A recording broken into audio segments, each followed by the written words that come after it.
Pradesh time TV ਦੇ ਸਾਰੇ ਹੀ ਸਰੋਤਿਆਂ ਨੂੰ ਪਰਮਪਾਲ ਵੱਲੋਂ ਸਤਿ ਸ੍ਰੀ ਅਕਾਲ, ਨਮਸਕਾਰ ਤੇ ਆਦਾਬ। ਦੋਸਤੋ, ਅੱਜ ਅਸੀਂ ਕੁਝ ਗੱਲਬਾਤ ਕਰਾਂਗੇ ਕਿ ਜਿਹੜਾ ਸੁਣਨਾ ਹੈ ਨਾ, ਕਿਸੇ ਨੂੰ ਸੁਣਨਾ ਇਹ ਬਹੁਤ ਮਹੱਤਵਪੂਰਨ ਹੈ। ਸੁਣੇ ਤੋਂ ਬਗੈਰ ਕੁਝ ਕਿਹਾ ਨਹੀਂ ਜਾ ਸਕਦਾ, ਯਾਨੀ ਤੁਹਾਡੇ ਵੱਲੋਂ ਕੁਝ ਕਿਹਾ ਨਹੀਂ ਜਾ ਸਕਦਾ ਜਿੰਨੀ ਦੇਰ ਤੱਕ ਅਸੀਂ ਸੁਣਦੇ ਨਹੀਂ। ਵੈਸੇ ਵੀ ਜੇ ਮੈਂ ਬਿਲਕੁਲ ਸ਼ੁਰੂ ਤੇ ਜਾਵਾਂ ਤਾਂ ਜਿਹੜਾ ਬੱਚਾ ਹੈ ਉਹ ਬੋਲਣਾ ਸਿੱਖਦਾ ਆਪਣੀ ਮਾਂ ਨੂੰ ਸੁਣ ਕੇ, ਜਾਂ ਕਹਿ ਲਓ ਆਸੇ-ਪਾਸੇ ਤੋਂ ਸੁਣ ਕੇ। ਸਾਰਿਆਂ ਨਾਲੋਂ ਪਹਿਲਾ ਲਫ਼ਜ਼ ਜੋ ਵੀ ਉਹ ਬੋਲਦਾ ਹੈ ਉਹਦਾ ਸੁਣਿਆ ਹੁੰਦਾ ਹੈ। ਮੰਨ ਲਓ 6 ਮਹੀਨਿਆਂ ਦਾ ਬੱਚਾ ਕੋਈ ਲਫ਼ਜ਼ ਬੋਲਦਾ ਹੈ, ਅਸੀਂ ਉਹਨੂੰ ਮਤਲਬ ਕਿ ਕੋਈ ਕਹਿੰਦੇ ਆ ਤੁਤਲੀ ਆਵਾਜ਼ ਦੇ ਵਿੱਚ ਆਪਾਂ ਬੋਲਦੇ ਨੇ, ਤੈਨੂੰ ਤੋਤੀ ਦੇਈਏ ਤੋਤੀ, ਤਾਂ ਉਹ ਤੋਤੀ ਲਫ਼ਜ਼ ਸਿੱਖੂਗਾ। ਜੇ ਅਸੀਂ ਕਹੀਏ ਰੋਟੀ ਤਾਂ ਰੋਟੀ ਲਫ਼ਜ਼ ਸੁਣੂਗਾ। ਤਾਂ ਜਿਹੜਾ ਲਫ਼ਜ਼ ਉਹਨੇ ਸੁਣਿਆ ਉਹੀ ਉਹ ਆਪਦੀ ਤੋਤਲੀ ਜ਼ਬਾਨ ਦੇ ਵਿੱਚ ਕਹਿਣਾ ਸ਼ੁਰੂ ਕਰੂਗਾ। ਦੇਖੋ, ਇੱਕ ਸੁਣਨਾ, ਇੱਕ ਬੋਲਣਾ। ਕਈ ਮੇਰੇ ਮਤਲਬ ਆਪਾਂ ਦੇਖਿਆ ਆਪਣੇ ਆਸੇ-ਪਾਸੇ, ਕਈ ਮੇਰੇ ਦੋਸਤ ਵੀ ਨੇ, ਉਹ ਕਈ ਲਫ਼ਜ਼ਾਂ ਨੂੰ ਨਾ ਥੋੜ੍ਹਾ ਜਿਹਾ ਤੋਤਲੇ ਅੰਦਾਜ਼ ਦੇ ਵਿੱਚ ਬੋਲਦੇ ਆ, ਠੀਕ ਹੈ। ਪਰ ਇਹ ਨਹੀਂ ਕਿ ਉਹਨਾਂ ਨੂੰ ਸੁਣਦਾ ਤੋਤਲਾ ਹੈ, ਨਹੀਂ, ਉਹ ਸੁਣਦੇ ਠੀਕ ਹੈ, ਪਰ ਜਿਹੜੀ ਉਹਨਾਂ ਦੀ ਜਿਹੜਾ ਉਚਾਰਨ ਹੈ ਨਾ ਉਹ ਇਸ ਤਰੀਕੇ ਦਾ, ਜਾਂ ਉਹਨਾਂ ਨਾਲ ਕਹਿ ਲਓ ਕਿ ਜੇ ਅਸੀਂ ਦੇਖੀਏ ਕਈ ਵਾਰੀ ਜਿਹੜੀ ਜ਼ਬਾਨ ਹੈ ਨਾ ਤੁਹਾਡੀ, ਉਹ ਉਸ ਤਰੀਕੇ ਨਾਲ ਵਿੰਗ ਪਾਉਂਦੀ ਹੈਗੀ ਹੈ ਤੁਹਾਡੇ ਮੂੰਹ ਦੇ ਵਿੱਚ, ਕਿ ਉਸ ਦਾ ਜਿਹੜਾ ਬੋਲਣਾ ਥੋੜ੍ਹਾ ਜਿਹਾ ਤੁਤਲਾ ਜਾਂ ਡਿਫਰੈਂਟ, ਜਾਂ ਕਹਿ ਲਓ ਕਿ ਵੱਖਰੇ ਅੰਦਾਜ਼ ਦੇ ਵਿੱਚ ਹੋ ਸਕਦਾ। ਸੋ ਮੈਂ ਜ਼ਿਆਦਾਤਰ ਕਹਿਣ ਤੇ ਨਹੀਂ ਜਾਣਾ। ਅੱਜ ਆਪਾਂ ਦੇਖਾਂਗੇ ਕਿ ਸੁਣਨ ਦਾ ਕੀ ਮਹੱਤਵ ਹੈ, ਕਿ ਸੁਣਿਆ ਕਿਸ ਤਰ੍ਹਾਂ ਜਾਂਦਾ ਹੈ। ਜਿਸ ਤਰ੍ਹਾਂ ਮੈਂ ਸ਼ੁਰੂਆਤ ਕੀਤੀ ਹੈ ਕਿ ਬੱਚਾ ਜਿਹੜਾ ਹੈ ਉਹ ਸੁਣ ਕੇ ਹੀ ਅੱਗੇ ਬੋਲਣਾ ਸ਼ੁਰੂ ਕਰਦਾ। ਜਿਵੇਂ ਉਹ ਸੁਣਦਾ ਹੈ, ਜਿਵੇਂ ਉਹ ਫਿਰ ਵੱਡਾ ਹੋ ਜਾਂਦਾ ਹੈ। ਮੰਨ ਲਓ ਆਪਾਂ ਜਿਹੜੀ ਹੈਗੀ ਜ਼ਿੰਦਗੀ ਦੇ ਵੱਖਰੇ ਵੱਖਰੇ ਚਰਨ ਨਾਲ ਦੀ ਨਾਲ ਲੈ ਕੇ ਚੱਲਾਂਗੇ ਤਾਂ ਕਿ ਆਪਾਂ ਹੋਰ ਇਸ ਨੂੰ ਮਹੱਤਵ ਦੇ ਸਕੀਏ ਕਿ ਸੁਣਨਾ ਕਿੰਨਾ ਮਹੱਤਵਪੂਰਨ ਹੈ। ਤਾਂ ਜਦੋਂ ਬੱਚਾ ਥੋੜ੍ਹਾ ਜਿਹਾ ਪੜ੍ਹਨ ਲਿਖਣ ਜੋਗਾ ਹੋ ਜਾਂਦਾ ਹੈ, ਉਦੋਂ ਵੀ ਤੁਹਾਨੂੰ ਸੁਣਦਾ ਹੈ। ਜਿਸ ਤਰ੍ਹਾਂ ਵੀ ਮਤਲਬ ਕਿ ਤੁਹਾਨੂੰ ਸੁਣਿਆ ਉਸ ਤਰ੍ਹਾਂ ਦਾ ਉਹਦਾ ਉਚਾਰਨ। ਜਿਸ ਤਰ੍ਹਾਂ ਅਸੀਂ ਮੰਨ ਲਓ ਕਿ ਭਾਸ਼ਾ ਸਿੱਖਣੀ ਹੈ, ਭਾਸ਼ਾ ਦੇ ਵਿੱਚ ਆਪਣਾ ਪੰਜਾਬੀ ਫੇਰ ਲੈਂਦੇ ਆਪਾਂ, ਊੜਾ ਆੜਾ ਈੜੀ ਸੱਸਾ ਹਾਹਾ। ਤਾਂ ਊੜਾ ਕੋਈ ਜਣਾ ਬੱਚੇ ਨੂੰ ਕਹੂਗਾ, ਕਹਿ ਕੇ ਦਸਕਾਊਗਾ ਕਿ ਇਹ ਚੀਜ਼ ਹੈ ਜਿਹੜੀ ਇਹ ਊੜਾ। ਤਾਂ ਊੜਾ ਉਹ ਜਿਹੜਾ ਬੱਚਾ ਜਿਹੜਾ ਸਿੱਖਣ ਵਾਲਾ ਨਾ, ਉਹ ਬੜੇ ਧਿਆਨ ਨਾਲ ਤੁਹਾਨੂੰ ਸੁਣੂਗਾ। ਸੁਣਨਾ ਹੋ ਗਿਆ ਨਾ, ਕਿਉਂਕਿ ਸੁਣੂਗਾ ਤਾਂ ਹੀ ਉਹ ਕਹੂਗਾ। ਤਾਂ ਤੁਹਾਨੂੰ ਧਿਆਨ ਨਾਲ ਸੁਣੂਗਾ, ਉਹ ਊੜਾ ਬੋਲੂਗਾ, ਠੀਕ ਹੈ। ਜੇ ਉਸ ਨੂੰ ਊੜੇ ਦੀ ਬਜਾਏ ਤੁਸੀਂ ਆੜਾ ਕਹਿਤਾ ਤਾਂ ਆੜਾ ਸੁਣ ਲੂਗਾ, ਠੀਕ ਹੈ। ਤਾਂ ਆੜੇ ਨੂੰ ਆੜਾ ਕਹੂਗਾ। ਇਸ ਤਰੀਕੇ ਨਾਲ ਹੀ ਮੁਹਾਰਨੀ ਜਿਵੇਂ ਹੁੰਦੀ ਹੈਗੀ ਆ, ਤੁਸੀਂ ਅੱਗੇ ਇਸ ਚਲੇ ਚਲੋ ਕਿ ਆਵਾਜ਼ਾਂ ਕਿਵੇਂ, ਮਤਲਬ ਕਿ ਕਿਸੇ ਭਾਸ਼ਾ ਦੀਆਂ ਆਵਾਜ਼ਾਂ ਕਿਵੇਂ ਨਿਕਲਦੀਆਂ। ਕਿ ਜਦੋਂ ਅਸੀਂ ਪੜ੍ਹਦੇ ਹੁੰਦੇ ਨਾ, ਉਦੋਂ ਸਾਨੂੰ ਅਧਿਆਪਕ ਮੁਹਾਰਨੀ ਸਿਖਾਉਂਦੇ ਹੁੰਦੇ ਸੀ। ਹੁਣ ਮੈਨੂੰ ਨਹੀਂ ਪਤਾ ਕਿ ਮੁਹਾਰਨੀ ਸਿਖਾਉਂਦੇ ਗਏ ਜਾਂ ਨਹੀਂ, ਜਾਂ ਉਸ ਦਾ ਕੋਈ ਬਦਲ ਆ ਗਿਆ ਹੈਗਾ। ਤਾਂ ਉਦੋਂ ਨੂੰ ਜਿਵੇਂ ਊੜੇ ਦੇ ਦਲੈਂਕੜ ਲੱਗ ਜਾਂਦਾ ਤਾਂ ਉਹ ਬਣ ਜਾਂਦਾ ਓ, ਤੇ ਜੇ ਦਲੈਂਕੜੇ ਲੱਗ ਜਾਂਦਾ ਤਾਂ ਬਣਦਾ ਊ।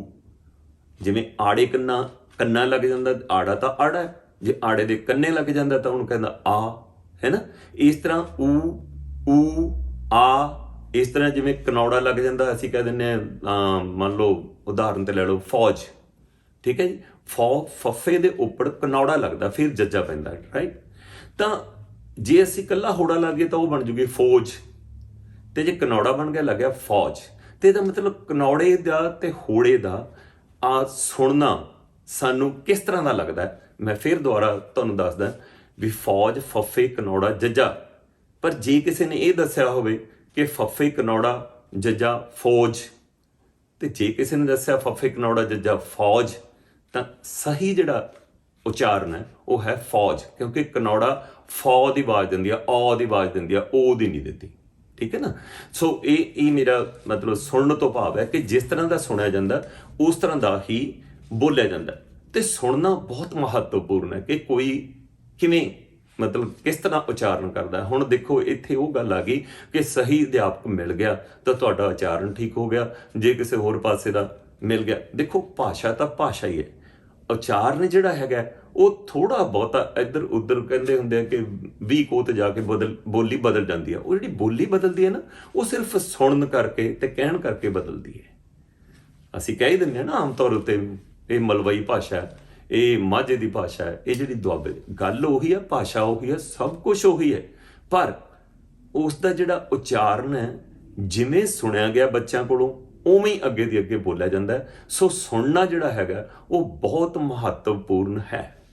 ਠੀਕ ਹੈ, ਤਾਂ ਹੁਣ ਜੇ ਅਸੀਂ ਅੱਗੇ ਜਾਈਏ, ਜੇ ਅਸੀਂ ਸਹੀ ਸੁਣਿਆ ਹੋਵੇ ਤਾਂ ਸਾਡੇ ਨਾਲ ਅੱਗੇ ਗਲਤੀਆਂ ਦੇ ਘੱਟ ਮਤਲਬ ਇਮਕਾਨ ਹੁੰਦੇ ਆ, ਘੱਟ ਚਾਂਸ ਹੁੰਦੇ ਆ ਜੇਕਰ ਸਹੀ ਸੁਣਿਆ ਜਾਵੇ। ਦੁਨੀਆ ਦੇ ਵਿੱਚ ਇੱਕ ਸੁਣਨਾ ਹੀ ਮਾਧਿਅਮ ਇਹੋ ਜਿਹਾ ਹੈ, ਧਿਆਨ ਦਿਓ ਇਸ ਗੱਲ ਨੂੰ, ਕਿ ਸੁਣ ਕੇ ਹੀ ਅਸੀਂ ਗਿਆਨ ਪ੍ਰਾਪਤ ਕਰ ਸਕਦੇ ਹਾਂ। ਪਹਿਲਾਂ ਸੁਣਨਾ, ਫਿਰ ਭਾਸ਼ਾ ਜਾਣਨੀ, ਠੀਕ ਹੈ, ਫਿਰ ਅੱਗੇ ਫਿਰ ਸੁਣਨਾ ਆਉਂਦਾ। ਤੁਸੀਂ ਆਮ ਦੇਖਦੇ ਆ ਕਿ ਅਧਿਆਪਕ ਹੈ ਜਿਹੜਾ ਉਹ ਬੋਲ ਕੇ ਤੁਹਾਨੂੰ ਪੜ੍ਹਾਉਂਦਾ ਹੈ, ਤਾਂ ਤੁਸੀਂ ਸੁਣ ਕੇ ਉਸ ਦਾ ਗਿਆਨ ਗ੍ਰਹਿਣ ਕਰਦੇ ਹੋ। ਠੀਕ ਹੈ, ਤਾਂ ਅਸੀਂ ਜਿਸ ਤਰ੍ਹਾਂ ਸੁਣਾਂਗੇ ਉਸੇ ਤਰੀਕੇ ਦਾ ਸਾਨੂੰ ਗਿਆਨ ਹੋ ਜਾਊਗਾ। ਤਾਂ ਇਹਦਾ ਮਤਲਬ ਇਹ ਹੋਇਆ ਕਿ ਸੁਣਨਾ ਜ਼ਿਆਦਾ ਮਹੱਤਵਪੂਰਨ ਹੈ ਕਹਿਣ ਨਾਲੋਂ। ਇੱਥੇ ਇਹ ਗੱਲ ਆ ਗਈ ਕਿ ਸੁਣਨਾ ਬਹੁਤ ਜ਼ਰੂਰੀ ਹੈ। ਕਾਹਲੀ ਨਾ ਕਰੋ। ਜੇ ਕੋਈ ਮੰਨ ਲਓ ਅਧਿਆਪਕ ਤੁਹਾਨੂੰ ਕੋਈ ਪ੍ਰਸ਼ਨ ਪੁੱਛਦਾ, ਉਸ ਪ੍ਰਸ਼ਨ ਨੂੰ ਚੰਗੀ ਤਰ੍ਹਾਂ ਸੁਣੋ। ਸੁਣਨਾ ਇੱਥੇ ਮਹੱਤਵਪੂਰਨ ਹੈ, ਫਿਰ ਤੁਸੀਂ ਉਸ ਦਾ ਜਿਹੜਾ ਹੈ ਉਸ ਦਾ ਪ੍ਰਸ਼ਨ ਦਾ ਉੱਤਰ ਦੇ ਸਕੋਗੇ। ਹੁਣ ਕਈ ਲੋਕ ਕਹਿ ਦਿੰਦੇ ਆ ਕਿ ਮਤਲਬ ਇਹ ਸੁਣਨਾ ਇੰਨਾ ਨਹੀਂ ਮਹੱਤਵਪੂਰਨ ਕਿਉਂਕਿ ਗੂੰਗੇ ਤੇ ਬੋਲੇ ਵੀ ਤਾਂ ਕੁਛ ਕਹਿੰਦੇ ਨੇ। ਦੇਖੋ ਉਹਨਾਂ ਦੀ ਜਿਹੜੀ ਹੈਗੀ ਹੈ ਨਾ ਭਾਸ਼ਾ, ਲੈਂਗੁਏਜ ਹੈ ਜਿਹੜੀ, ਉਹ ਜਿਹੜੀ ਲਰਨ ਕਰਦੇ ਉਹ ਸਾਈਨ ਲੈਂਗੁਏਜ ਹੈ। ਉਹ ਸਾਈਨ ਦੇ ਉੱਤੇ ਉਹਨਾਂ ਨੂੰ ਸੁਣਦਾ ਨਹੀਂ ਹੈ ਤੇ ਉਹ ਬੋਲ ਵੀ ਨਹੀਂ ਸਕਦੇ। ਉਹਨਾਂ ਨੂੰ ਸਾਈਨ ਲੈਂਗੁਏਜ ਜਿਹੜੀ ਹੈਗੀ ਆ ਉਹ ਸਿਖਾਈ ਜਾਂਦੀ ਹੈ ਵੀ ਜੇ ਇਸ ਦਾ ਮਤਲਬ ਕੀ ਹੈ, ਐਂ ਦਾ ਮਤਲਬ ਕੀ ਹੈ, ਐਂ ਦਾ ਮਤਲਬ ਕੀ ਹੈ। ਇਹ ਉਹਨਾਂ ਨੂੰ ਸਾਈਨ ਦਿੱਤਾ ਜਾਂਦਾ ਵੀ ਜੇ ਕਿਸੇ ਚੀਜ਼ ਨੂੰ ਤੁਸੀਂ ਬੋਲਣਾ ਜਾਂ ਕਹਿਣਾ ਇਸ ਸਾਈਨ ਦੇ ਨਾਲ। ਸੋ ਉਹ ਜਿਹੜਾ ਹੈਗਾ ਵੱਖਰਾ ਟੌਪਿਕ ਹੈ। ਤਾਂ ਮੈਂ ਸਿਰਫ ਸੁਣਨ ਦੇ ਉੱਤੇ ਦੱਸ ਰਿਹਾ ਸੀਗਾ ਕਿ ਸੁਣਨ ਦੀ ਕਿੰਨੀ ਮਹੱਤਤਾ ਹੈ। ਦੇਖੋ ਕਹਿੰਦੇ ਹੁੰਦੇ ਨਾ ਮਤਲਬ ਕਿ ਸੁਣਨਾ, ਮੰਨ ਲਓ ਮੈਂ ਇੱਕ ਹੋਰ ਉਦਾਹਰਨ ਤੁਹਾਨੂੰ ਦਿੰਦਾ। ਵੱਡੀਆਂ ਵੱਡੀਆਂ ਯੂਨੀਵਰਸਿਟੀਆਂ ਦੇ ਵਿੱਚ ਲੈਕਚਰ ਦਿੰਦੇ ਨੇ, ਲੈਕਚਰ ਦਿੰਦੇ ਮਤਲਬ ਬੋਲਦੇ ਨੇ। ਤਾਂ ਅਧਿਆਪਕ ਆਉਂਦਾ, ਕੋਈ ਕੁਐਸਚਨ ਨਹੀਂ, ਕੋਈ ਲੈਣਾ ਨਹੀਂ, ਕੋਈ ਦੇਣਾ ਨਹੀਂ, ਤੁਹਾਨੂੰ ਲੈਕਚਰ ਦੇ ਕੇ ਪੂਰੇ 1 ਘੰਟੇ ਦਾ ਲੈਕਚਰ ਦੇ ਕੇ ਉਹ ਚਲਾ ਜਾਂਦਾ ਕਿ ਮੇਰੇ ਇਸ ਲੈਕਚਰ ਨੂੰ ਚੰਗੀ ਤਰ੍ਹਾਂ ਦੁਬਾਰਾ ਸੁਣੋ, ਕਿਉਂਕਿ ਰਿਕਾਰਡਿੰਗ ਹੋ ਜਾਂਦੀ ਹੈ, ਦੁਬਾਰਾ ਸੁਣੋ। ਉਹਦੇ ਵਿੱਚ ਜਿਹੜੇ ਤੁਹਾਨੂੰ ਕੋਈ ਪ੍ਰਸ਼ਨ ਆਉਂਦੇ ਆ ਉਹ ਮੈਨੂੰ ਲਿਖ ਕੇ ਭੇਜੋ ਤਾਂ ਕਿ ਤੁਹਾਨੂੰ ਲਿਖ ਕੇ ਤੁਹਾਨੂੰ ਆਨਸਰ ਦਿੱਤੇ ਜਾ ਸਕਣ। ਹੁਣ ਉੱਥੇ ਸੁਣਨਾ ਬਹੁਤ ਜ਼ਰੂਰੀ ਹੈ।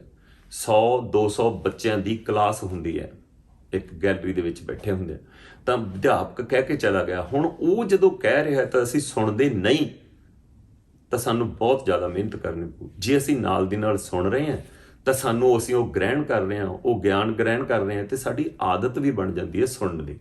ਜਦੋਂ ਕੋਈ ਬੰਦਾ ਕੋਈ ਵੀ ਕੁਝ ਕਹਿੰਦਾ ਤਾਂ ਉਸ ਨੂੰ ਸੁਣਨਾ ਜ਼ਰੂਰੀ ਹੁੰਦਾ ਹੈ, ਕਿਉਂਕਿ ਸਾਡੀ ਆਦਤ ਹੈ। ਕਈ ਵਾਰੀ ਅਸੀਂ ਸਾਹਮਣੇ ਬੈਠਾ ਬੰਦਾ ਬੋਲੀ ਜਾਂਦਾ, ਅਸੀਂ ਇੱਧਰ ਉੱਧਰ ਦੇਖੀ ਜਾਂਦੇ ਹਾਂ, ਜਾਂ ਸਾਡੇ ਉਂਝ ਯਾਦ ਆ ਜਾਂਦਾ ਵੀ ਉਹ ਆਸੇ ਪਾਸੇ ਜੇ ਕੋਈ ਪੰਛੀ ਬੈਠਾ ਵੀ ਉਹ ਹੋਵੇ, ਉਹ ਕਬੂਤਰ ਬੈਠਾ। ਨੋ, ਇਹ ਚੀਜ਼ ਨਹੀਂ ਹੋਣੀ ਚਾਹੀਦੀ।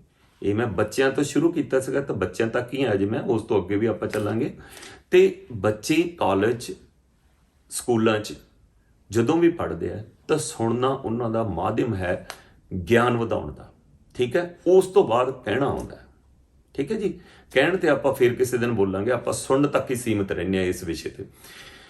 ਤਾਂ ਉਹਨਾਂ ਨੇ ਸੁਣਿਆ ਤਾਂ ਗਿਆਨ ਪ੍ਰਾਪਤ ਕੀਤਾ। ਇੱਥੇ ਸੁਣਨਾ ਦੇਖੋ ਕਿੰਨਾ ਮਹੱਤਵਪੂਰਨ ਹੋ ਗਿਆ। ਹੁਣ ਉਸ ਤੋਂ ਬਾਅਦ ਜਿਹੜਾ ਬੱਚਾ ਹੈਗਾ ਵੱਡਾ ਹੋ ਜਾਂਦਾ, ਕੰਮਕਾਰ ਕਰਨਾ ਹੈਗਾ, ਆਪਣੇ ਕਿਸੇ ਵੀ ਕਿੱਤੇ ਦੇ ਉੱਤੇ ਲੱਗਦਾ। ਮੰਨ ਲਓ ਮੈਂ ਉਦਾਹਰਨ ਦੇ ਤੌਰ ਉੱਤੇ ਲੱਗਦਾ, ਮੰਨ ਲਓ ਕੋਈ ਕਲਰਕ ਲੱਗ ਗਿਆ ਕਿਸੇ ਵੀ ਇੰਸ਼ੋਰੈਂਸ ਕੰਪਨੀ ਦੇ ਵਿੱਚ, ਚਲੋ ਆਪਣਾ ਕਲਰਕ ਲੱਗ ਗਿਆ ਜਾਂ ਕੋਈ ਅਫਸਰ ਲੱਗ ਗਿਆ ਜਾਂ ਉੱਥੇ। ਹੁਣ ਮੰਨ ਲਓ ਇੱਕ ਤਾਂ ਕਲਰਕ ਹੈਗਾ, ਉਸਨੇ ਸੁਣਨਾ ਆਪਦੇ ਬੌਸ ਨੂੰ, ਆਪਦੇ ਮੈਨੇਜਰ ਨੂੰ ਉਸਨੇ ਸੁਣਨਾ, ਪੂਰੀ ਗੱਲ ਸੁਣ ਕੇ ਉਹਨੇ ਉੱਥੇ ਦੀ ਉੱਥੇ ਕਰ ਦੇਣੀ ਹੈ। ਤਾਂ ਇਹਦੇ ਵਿੱਚ ਉਸ ਦੀ ਲਿਆਕਤ ਸਮਝੀ ਜਾਂਦੀ ਹੈ, ਸਮਾਰਟਨੈਸ ਸਮਝੀ ਜਾਂਦੀ ਹੈ, ਤਾਂ ਉਸ ਨੂੰ ਪਸੰਦ ਕੀਤਾ ਜਾਂਦਾ। ਉਸ ਨੂੰ ਜਾਣੀ ਅਸੀਂ ਓਵਰਆਲ ਕਹਿ ਸਕਦੇ ਹਾਂ ਕਿ ਉਹ ਸਮਾਰਟ ਹੈ। ਸਮਾਰਟ ਤੋਂ ਮੀਨਿੰਗ ਕੀ ਹੈ ਕਿ ਇੱਕ ਵਾਰੀ ਉਹਨੂੰ ਦੱਸਿਆ, ਉਸਨੇ ਸੁਣਿਆ ਤੇ ਉਹ ਕੰਮ ਕਰਤਾ। ਉਹ ਬੰਦਾ ਅੱਜ ਕੱਲ੍ਹ ਦੇ ਯੁੱਗ ਦੇ ਵਿੱਚ, ਤੇਜ਼ ਰਫ਼ਤਾਰ ਯੁੱਗ ਦੇ ਵਿੱਚ, ਉਹ ਸਮਾਰਟ ਮੰਨਿਆ ਜਾਂਦਾ। ਹੁਣ ਜੇਕਰ ਉਸਨੇ ਸੁਣਿਆ ਨਹੀਂ ਚੰਗੀ ਤਰ੍ਹਾਂ ਤਾਂ ਉਹ ਬਾਰ-ਬਾਰ ਕੁਐਸਚਨਿੰਗ ਕਰੂਗਾ, ਜੀ ਤੁਸੀਂ ਆਹ ਦੱਸਿਆ ਸੀ, ਜੀ ਤੁਸੀਂ ਇਹ ਦੱਸਿਆ ਸੀ, ਤੁਸੀਂ ਆਹ ਜਿਹੜਾ ਕੰਮ ਕਰਨਾ ਇਹ ਮੈਂ ਹੁਣ ਮੁਕਾਉਣਾ, ਤੁਸੀਂ ਇਹ ਕਿਹਾ ਸੀ ਕਿ ਕੱਲ੍ਹ ਤੱਕ ਮੈਂ ਕਰ ਸਕਦਾ। ਨਹੀਂ, ਇੱਕ ਵਾਰੀ ਜਿਹੜਾ ਸੁਣ ਕੇ ਕੰਮ ਕਰਦਾ ਉਹ ਸਮਾਰਟ ਗਿਣਿਆ ਜਾਂਦਾ। ਸੋ ਮੇਰਾ ਇੱਥੇ ਵੀ ਹੈ ਤੁਹਾਨੂੰ ਇਹ ਦੱਸਣ ਦਾ ਮਤਲਬ ਕਿ ਸਮਾਰਟਨੈਸ ਜਿਹੜੀ ਹੈ ਇਹ ਸੁਣਨ ਦੇ ਉੱਤੇ ਕਿੰਨੀ ਮਹੱਤਵਪੂਰਨ ਬਣਦੀ ਹੈ, ਕਿ ਸੁਣਨਾ ਕਿੰਨਾ ਮਹੱਤਵਪੂਰਨ ਆ ਆਪਣੀ ਸਮਾਰਟਨੈਸ ਦਿਖਾਉਣ ਦੇ ਲਈ। ਇਸੇ ਤਰੀਕੇ ਨਾਲ ਹੁਣ ਉਹ ਕਰਮਚਾਰੀ ਸੀ, ਹੁਣ ਬੌਸ ਹੈ। ਹੁਣ ਬੌਸ ਕਹਿ ਕੇ ਤੁਹਾਨੂੰ ਦੱਸ ਰਿਹਾ, ਉਹਨੇ ਉੱਪਰੋਂ ਇੰਸਟਰਕਸ਼ਨ ਲਈਆਂ ਹੋਈਆਂ, ਉਹਦਾ ਵੀ ਸੁਣਨਾ ਜਿਸ ਤਰੀਕੇ ਦੇ ਨਾਲ ਵੀ ਮਤਲਬ ਕਈ ਬੌਸ ਮੈਂ ਦੇਖੇ ਹੈਗੇ ਆ, ਉਹ ਆਪਦੇ ਜਦੋਂ ਕਰਮਚਾਰੀਆਂ ਨੂੰ ਦੱਸਦੇ ਆ ਨਾ ਆਪਦੇ ਮਤਹਿਤ ਨੂੰ ਕਿਆ ਕੰਮ ਕਰਨਾ, ਕਿਆ ਕੰਮ ਕਰਨਾ, ਉਹ ਬਾਅਦ ਦੇ ਵਿੱਚ ਪੁੱਛਦੇ ਆ ਵੀ ਹਾਂ ਤੈਨੂੰ ਪਤਾ ਲੱਗ ਗਿਆ ਨਾ, ਹੋਰ ਕੋਈ ਕੁਐਸਚਨ ਤੈਨੂੰ ਹੈ, ਹੋਰ ਕੋਈ ਪ੍ਰਸ਼ਨ ਤੈਨੂੰ ਹੈ, ਤਾਂ ਕਿ ਉਸੇ ਟਾਈਮ ਦੇ ਉੱਤੇ ਸੁਣਨਾ ਤੇ ਮਤਲਬ ਕਿ ਕਹਿਣਾ ਜਿਹੜਾ ਹੈਗਾ ਇੱਕ ਤਰੀਕੇ ਦੇ ਨਾਲ ਬ੍ਰੈਕਟ 'ਚ ਬੰਦ ਹੋ ਜੇ ਕਿ ਇਸ ਤੋਂ ਬਾਅਦ ਮੇਰਾ ਕੰਮ ਹੋ ਜਾਊਗਾ। ਠੀਕ ਹੈ। ਸੋ ਸੁਣਨਾ ਕਈ ਵਾਰੀ ਪੂਰਾ ਨਾ ਸੁਣਿਆ ਜਾਵੇ ਤਾਂ ਨਾ ਤਕਰਾਰ ਹੋ ਜਾਂਦੀ ਹੈ, ਕਿਸੇ ਕਿਸਮ ਦੀ ਤਕਰਾਰ ਹੋ ਜਾਂਦੀ ਹੈ ਕਿ ਬਈ ਮੈਂ ਤਾਂ ਤੂੰ ਤਾਂ ਮੈਨੂੰ ਇਹ ਕਿਹਾ ਸੀਗਾ, ਮੈਂ ਆਹ ਕਰਤਾ, ਉਹ ਕਹਿੰਦਾ ਨਹੀਂ ਨਹੀਂ ਨਹੀਂ ਮੈਂ ਤਾਂ ਤੈਨੂੰ ਆਹ ਕਿਹਾ ਸੀ ਤੇ ਤੂੰ ਆਹ ਸੁਣਿਆ ਨਹੀਂ। ਦੇਖੋ ਆ ਗਿਆ ਨਾ ਉੱਥੇ। ਦੇਖੋ ਜਿਹੜਾ ਇੱਥੇ ਕੋਈ ਨਾ ਕੋਈ ਗੱਲ ਤਾਂ ਹੈ ਨਾ, ਚਾਹੇ ਕਹਿਣ 'ਚ ਫਰਕ ਚਾਹੇ ਸੁਣਨ 'ਚ ਫਰਕ, ਪਰ ਆਪਾਂ ਆਪਦੇ ਲੈਵਲ ਤੇ ਜਿਹਨੇ ਸੁਣਨਾ ਉਹ ਧਿਆਨ ਦੇ ਨਾਲ ਸੁਣੇ ਤਾਂ ਕਿ ਇਹ ਕੰਮ ਹੈ ਜਿਹੜਾ ਵਕਤ ਸਿਰ ਸਿਰੇ ਚੜ ਜੇ ਤਾਂ ਉਸ ਦੇ ਵਿੱਚ ਉਸ ਦੀ ਸਮਾਰਟਨੈਸ ਗਿਣੀ ਜਾਂਦੀ ਹੈ। ਦੇਖੋ ਇੱਕ ਚੀਜ਼ ਹੋਰ ਵੀ ਹੈ, ਜ਼ਰੂਰੀ ਨਹੀਂ ਕਿ ਆਪਾਂ ਕਿਸੇ ਚੀਜ਼ ਦਾ ਇੱਕਦਮ ਜਵਾਬ ਦੇਣਾ। ਮੇਰਾ ਭਾਵ ਇਹ ਨਹੀਂ ਕਹਿਣਾ ਵੀ ਕਿ ਤੇਜ਼ੀ ਨਾਲ ਸੁਣੋ ਤੇ ਆਪਦਾ ਜਾਓ ਜਾ ਕੇ, ਨਹੀਂ। ਜੇ ਕਿਸੇ ਨੇ ਕੋਈ ਪ੍ਰਸ਼ਨ ਕੀਤਾ ਜਾਂ ਕੋਈ ਤਕਰਾਰ ਹੁੰਦਾ ਜਾਂ ਕੋਈ ਬਹਿਸ ਹੁੰਦੀ ਹੈ ਤਾਂ ਉਸ ਦੇ ਵਿੱਚ ਤੁਸੀਂ ਪਹਿਲਾਂ ਸੁਣੋ ਤੇ ਫਿਰ ਉਸ ਦਾ ਜਵਾਬ ਦਿਓ। ਮੈਨੂੰ ਇੱਥੇ ਇੱਕ ਉਦਾਹਰਨ ਯਾਦ ਆਉਂਦੀ ਹੈ ਬਾਬਾ ਨਾਨਕ ਦੀ, ਕਿਉਂਕਿ ਬਾਬਾ ਨਾਨਕ ਜਿਹੜਾ ਹੈਗਾ ਸਾਡੀ ਜ਼ਿੰਦਗੀ ਦੇ ਵਿੱਚ ਇੱਕ ਮਿਸਾਲ ਬਣ ਕੇ ਉਹ ਇਸ ਦੁਨੀਆ ਤੇ ਆਏ ਨੇ ਤੇ ਗੁਰੂ ਜੀ ਸਾਨੂੰ ਹਰ ਇੱਕ ਜ਼ਿੰਦਗੀ ਦਾ ਹਰ ਇੱਕ ਫਲਸਫਾ ਸਮਝਾ ਕੇ ਗਏ ਨੇ। ਤਾਂ ਮੈਂ ਸਿੱਧ ਗੋਸ਼ਟੀ ਤੇ ਆਉਣਾ। ਸਿੱਧ ਗੋਸ਼ਟੀ ਜਦੋਂ ਹੋਈ ਤਾਂ ਬਾਬਾ ਨਾਨਕ ਜੀ ਨੇ ਕਿਹਾ ਉਹਨਾਂ ਨੂੰ ਕਿ ਪਹਿਲਾਂ ਤੁਸੀਂ ਸੁਣਾਓ, ਪਹਿਲਾਂ ਤੁਸੀਂ ਦੱਸੋ, ਫਿਰ ਮੈਂ ਤੁਹਾਡੇ ਜਵਾਬ ਦਊਂਗਾ। ਪਹਿਲਾਂ ਤੁਸੀਂ ਪ੍ਰਸ਼ਨ ਕਰੋ, ਤੁਸੀਂ ਦੱਸੋ ਮੈਨੂੰ ਕਿਸ ਚੀਜ਼ ਵੱਲ ਵਧਣਾ ਚਾਹੁੰਦੇ ਆ, ਤੁਸੀਂ ਪ੍ਰਸ਼ਨ ਕਰੋ। ਇਹਦਾ ਮਤਲਬ ਸੁਣਨਾ ਆ ਗਿਆ। ਬਾਬਾ ਜੀ ਨੇ ਪਹਿਲਾਂ ਜੋਗੀਆਂ ਕੋਲੋਂ ਸੁਣਿਆ, ਸੁਣ ਕੇ ਉਸ ਦਾ ਫਿਰ ਤੁਹਾਨੂੰ ਪਤਾ ਜਿਹੜਾ ਜਵਾਬ ਉਹਨਾਂ ਨੇ ਦਿੱਤਾ ਹਰ ਇੱਕ ਉਹਨਾਂ ਦੇ ਪ੍ਰਸ਼ਨ ਦਾ, ਮੈਂ ਉਹ ਸਿੱਧ ਗੋਸ਼ਟੀ ਦੇ ਵਿੱਚ ਨਹੀਂ ਜਾਣਾ ਚਾਹੁੰਦਾ। ਔਰ ਉਹ ਬੜਾ ਤਸੱਲੀ ਬਖਸ਼ ਜਵਾਬ ਸੀ ਔਰ ਬੜੀ ਤਸੱਲੀ ਕਰਾਈ ਉਹਨਾਂ ਲੋਕਾਂ ਦੀ, ਉਹਨਾਂ ਜੋਗੀਆਂ ਦੀ, ਚਰਪਟ ਦੀ। ਤੇ ਮਤਲਬ ਕਹਿਣ ਦਾ ਭਾਵ ਇਹ ਹੈ ਕਿ ਉਹਨਾਂ ਨੇ ਉਹਨਾਂ ਨੂੰ ਕਿਹਾ ਵੀ ਕਰੋ ਪ੍ਰਸ਼ਨ ਤੇ ਮੈਂ ਸੁਣਦਾ ਤੇ ਫਿਰ ਤੁਹਾਨੂੰ ਜਵਾਬ ਦਊਂਗਾ। ਹੁਣ ਸੁਣਿਆ, ਕਿਵੇਂ ਕਹਿੰਦੇ ਹੁੰਦੇ ਆ ਨਾ ਉਹ, ਕੁਛ ਸੁਣੀਆਂ ਕੁਛ ਕਹੀਏ, ਰਾਈਟ, ਕਿਛ ਸੁਣੀਆਂ ਕਿਛ ਕਹੀਏ, ਇਹ ਮਤਲਬ ਗੁਰਬਾਣੀ ਦੇ ਵਿੱਚ ਲਿਖਿਆ ਹੈਗਾ। ਤਾਂ ਇਹਦਾ ਮਤਲਬ ਇਹੀ ਹੈ ਕਿ ਪਹਿਲਾਂ ਸੁਣੋ ਤੇ ਫਿਰ ਕਹੋ। ਕਿਛੁ ਕਹੀਏ ਕਿਛੁ ਸੁਣੀਆਂ ਨਹੀਂ ਲਿਖਿਆ, ਕਿਛੁ ਸੁਣੀਆਂ ਕਿਛੁ ਕਹੀਏ। ਸੋ ਸੁਣਨਾ ਕਹਿਣ ਨਾਲੋਂ ਵੀ ਜ਼ਿਆਦਾ ਮਹੱਤਵਪੂਰਨ ਹੈ। ਸੋ ਇਹ ਚੀਜ਼ ਇੱਕ ਵਾਰੀ ਮੈਨੂੰ ਹੋਰ ਉਦਾਹਰਨ ਯਾਦ ਆ ਗਈ। ਕਈ ਵਾਰੀ ਨਾ ਅਸੀਂ ਆਪਦਾ ਥੋੜੀ ਜਿਹੀ ਗੱਲ ਸੁਣ ਕੇ ਉਸ ਤੋਂ ਬਾਅਦ ਅਸੀਂ ਆਪਦੇ ਜ਼ਿਹਨ ਦੇ ਵਿੱਚ, ਆਪਦੇ ਦਿਮਾਗ ਦੇ ਵਿੱਚ ਅੱਗੇ ਆਪ ਹੀ ਅੰਦਾਜ਼ਾ ਲਾ ਲੈਂਦੇ ਹਾਂ ਕਿ ਆਹ ਚੀਜ਼ ਆਏ ਨਹੀਂ ਆਏ ਹੋ ਜੂਗੀ। ਠੀਕ ਹੈ। ਕਈ ਵਾਰੀ ਹੁੰਦਾ, ਤੁਹਾਡੇ ਨਾਲ ਹੁੰਦਾ, ਮੇਰੇ ਨਾਲ ਵੀ ਹੁੰਦਾ। ਕਿਸੇ ਨੇ ਥੋੜਾ ਜਿਹਾ ਦੱਸਿਆ, ਹਾਂ ਹਾਂ ਹਾਂ ਮੈਨੂੰ ਪਤਾ, ਮੈਂ ਠੀਕ ਹੈ, ਮੈਂ ਨਹੀਂ। ਸੁਣਨਾ ਚਾਹੀਦਾ ਪੂਰਾ, ਤੁਹਾਨੂੰ ਸੁਣ ਕੇ ਪੂਰਾ ਕੰਪਲੀਟ ਤੁਹਾਨੂੰ ਪਤਾ ਲੱਗ ਜੇ ਤਦ ਤੁਸੀਂ ਐਕਟ ਕਰੋ, ਤਦ ਤੁਸੀਂ ਕਹੋ, ਤਦ ਤੁਸੀਂ ਵਰਕ ਕਰਨ ਲੱਗੋ। ਜੋ ਵੀ ਉਹ ਸੁਣਿਆ ਤੁਸੀਂ ਉਹਦੇ ਮੁਤਾਬਕ ਚੱਲੋ। ਸੋ ਇੱਕ ਵਾਰ ਦੀ ਕਹਾਣੀ ਹੈ, ਮੈਨੂੰ ਕਿਸੇ ਨੇ ਆਪਣਾ WhatsApp ਤੇ ਕੀਤੀ ਸੀਗੀ ਕਿ ਕੋਈ ਆਦਮੀ ਸੀ, ਦਰਖਤ ਦੇ ਹੇਠਾਂ ਖੜਾ ਸੀ, ਮੰਨ ਲਓ ਟਾਹਲੀ ਦੇ ਹੇਠਾਂ ਖੜਾ ਸੀ, ਗਰਮੀਆਂ ਦਾ ਟਾਈਮ ਸੀਗਾ, ਤਾਂ ਉਸ ਨੂੰ ਪਿਆਸ ਵੀ ਲੱਗੀ ਹੋਈ। ਤਾਂ ਸਾਹਮਣੇ ਘਰ ਦੇ ਵਿੱਚੋਂ ਕਿਸੇ ਨੇ ਖਿੜਕੀ ਖੋਲ੍ਹੀ, ਖਿੜਕੀ ਖੋਲ੍ਹ ਕੇ ਉਸ ਨੂੰ ਕਿਹਾ ਵੀ ਹਾਂ ਬਈ ਤੂੰ ਪਾਣੀ ਪੀਣਾ, ਗਰਮੀ ਬਹੁਤ ਹੈਗੀ ਹੈ। ਤੇ ਉਹਨੇ ਦੇਖਿਆ ਉਹਨਾਂ ਵੱਲ ਤੇ ਬਹੁਤ ਖੁਸ਼ ਹੋਇਆ ਵੀ ਚਲੋ ਕੋਈ ਤਾਂ ਹੈ ਰੱਬ ਦਾ ਬੰਦਾ ਜਿਸ ਨੇ ਮੈਨੂੰ ਪਾਣੀ ਪੁੱਛਿਆ। ਉਹ ਕਹਿੰਦਾ ਹਾਂਜੀ ਮੈਂ ਪਾਣੀ ਪੀ ਲੂੰਗਾ। ਉਹ ਕਹਿੰਦਾ ਅੱਛਾ, ਕਹਿੰਦਾ ਠੀਕ ਹੈ ਮੈਂ ਲੈ ਕੇ ਆਉਣਾ। ਤਾਂ ਠੀਕ ਹੈ, 5 ਮਿੰਟ ਗੁਜ਼ਰ ਗਏ, 10 ਮਿੰਟ ਨਿਕਲ ਗਏ, 15 ਮਿੰਟ ਤੱਕ ਹੋ ਗਏ ਤਾਂ ਉਹ ਆਇਆ ਨਾ। ਹੁਣ ਉਹਦੇ ਪ੍ਰਤੀ ਜਿਹੜਾ ਖੜਾ ਸੀਗਾ ਪੇੜ ਦੇ ਹੇਠਾਂ ਮਜ਼ਦੂਰ, ਉਹ ਆਪਦੇ ਜ਼ਿਹਨ 'ਚ ਸੋਚਣ ਲੱਗਾ, ਆਪਦੇ ਦਿਮਾਗ 'ਚ ਵੀ ਯਾਰ ਕਿਹੋ ਜਿਹਾ ਬੰਦਾ, ਪਾਣੀ ਮੈਨੂੰ ਪੁੱਛ ਲਿਆ, ਪਾਣੀ ਲੈ ਕੇ ਨਹੀਂ ਆਇਆ, ਮੇਰੇ ਨਾਲ ਝੇੜ ਕਰ ਗਿਆ, ਮੇਰੇ ਨਾਲ ਤਾਂ ਇਹ ਮਜ਼ਾਕ ਕਰ ਗਿਆ, ਹੁਣ ਨਹੀਂ ਆਉਂਦਾ। ਜਾਣੀ ਬਗੈਰ ਸੁਣੇ ਤੋਂ, ਬਗੈਰ ਕੁਝ ਕਹੇ ਤੋਂ ਇੰਨਾ ਕੁਛ ਆਪਦੇ ਬਾਰੇ ਸੋਚ ਗਿਆ।